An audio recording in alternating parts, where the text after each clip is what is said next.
Good morning, students. Today, let us all learn about chemical reactions and equations from Chapter 1 Chemistry. Have you ever observed the changes that are happening around us in our everyday life? Baby grows into an adult, seed germinates and grows into a plant. Fruits get ripened, fuels get burnt and releases energy, iron gets rusted, and many more like this. In all these changes, one thing gets converted to the other, either with same property or sometimes different property. These changes can be of two types. One is physical change and other is chemical change. Physical change, no new substance are formed after a change. It is often reversible and temporary. Just the physical state alone change. Example for physical change is melting of ice, tearing of paper, cutting of wood, etc. But in a chemical change, new substance with different properties are formed after a change. It is irreversible and a permanent change. Example for chemical change is burning of candle, curdling of milk, rusting of iron, etc. All these chemical changes occurs due to some chemical reaction taking place in the substance taken. Due to this chemical reaction, new substance with different properties is formed. The substance that are taking part in a chemical reaction is called as reactant, and the new substance formed after a chemical reaction is called as product. Let us all see an activity to learn how the reactants gets transformed into products because of a chemical reaction.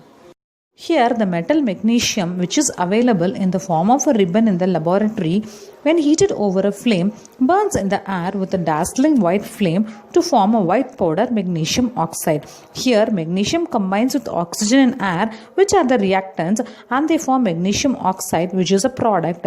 And this product is entirely different from the reactant, magnesium and oxygen. Before the magnesium is burnt, it is rubbed with the sandpaper to remove the layer of magnesium oxide formed on its surface. This layer is formed by the slow action of oxygen and magnesium, and it does not allow the magnesium to burn properly, so it has to be removed with the sandpaper. Now, a question arises, how do we know that a chemical reaction has taken place and new products are obtained? There are certain indications observed when a chemical reaction has taken place. These features or indications help us to confirm that a new product is obtained.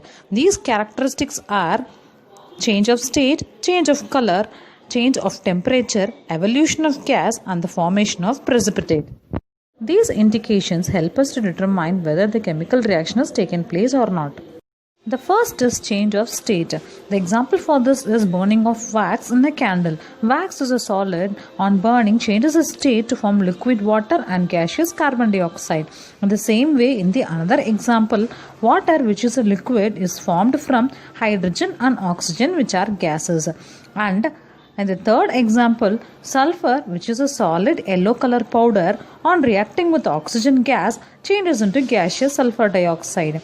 The chemical reaction in these examples are characterized by the change of state. The second indication is evolution of gas. When zinc granule is added to dilute sulfuric acid, hydrogen gas is given out, which can be confirmed by the pop sound.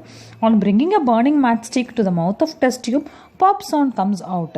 One more example is the reaction between vinegar and baking soda evolves carbon dioxide gas, which comes out as a brisk effervescence. The third characteristic is the formation of precipitate. When the aqueous solution of two substances are mixed with each other, one of the products formed after a chemical reaction is an insoluble solid which settles down as a precipitate. Fourth indication is change of color. Here in this example, blue colored copper sulfate solution changes into pale green ferrous sulfate on adding iron into it. Formation of reddish brown rust on grey colored iron is also an example for a chemical reaction that shows change in color. The next indication is change of temperature. In some chemical reactions, along with the formation of product, heat will be released, and in some reaction, product will be formed with the absorption of heat. This type of temperature changes gives confirmation about the completion of chemical reaction. For example, combustion or burning of any chemical substance releases energy in the form of heat or light. In such reaction, there will be rise in temperature. One more example is when quicklime is added to water, the beaker becomes hot due to the release of heat. In some reactions like photosynthesis or cooking of food, energy is absorbed in the form of heat or light. In such chemical reaction, there will be a fall in temperature. The reaction in which heat is released is called exothermic reaction and heat is absorbed, it is called endothermic reaction.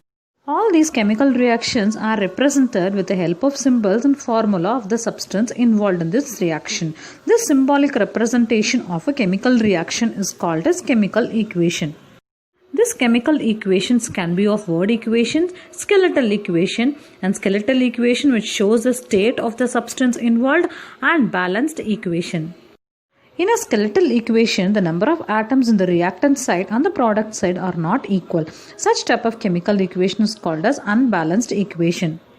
We have already learned that according to law of conservation of mass, atoms can neither be created nor be destroyed. So on the basis of this law, to make the mass of the reactant equal to the mass of product, the chemical equation has to be balanced.